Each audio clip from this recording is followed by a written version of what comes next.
مزارات صحابی رسول صلی اللہ علیہ وسلم، حضرت طاہر رضی اللہ تعالیٰ عنہ، حضرت جواد رضی اللہ تعالیٰ عنہ، حضرت جوار رضی اللہ تعالیٰ عنہ اور حضرت طیب رضی اللہ تعالیٰ عنہ۔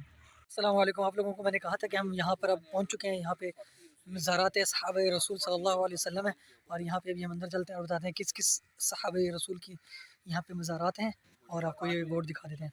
یہ دیکھیں مزارات صحابی رسول صلی اللہ علیہ وسلم۔ أحييكم أحييكم وبالأشواق ناتيكم. یہ 4 صحابی رسول کے یہاں پہ مزارات ہیں، حضرت طاہر رضی اللہ تعالیٰ عنہ، حضرت جواد رضی اللہ تعالیٰ عنہ، حضرت جوار رضی اللہ تعالیٰ عنہ اور حضرت طیب رضی اللہ تعالیٰ عنہ۔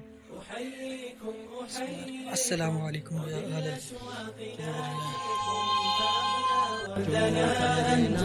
وكل الورد نهديكم. أحييكم أحييكم وبالأشواق ناتيكم، فأغلى وردنا أنتم وكل الورد نهديكم.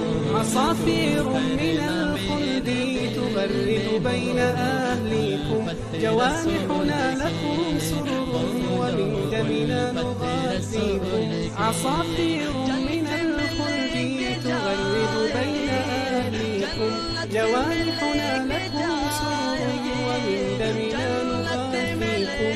جوانحنا لكم سرر ومن دمنا نغذيكم. أحييكم أحييكم وبالأشواق ناتيكم، فأغلى وردنا أنتم وكل الورد نهديكم.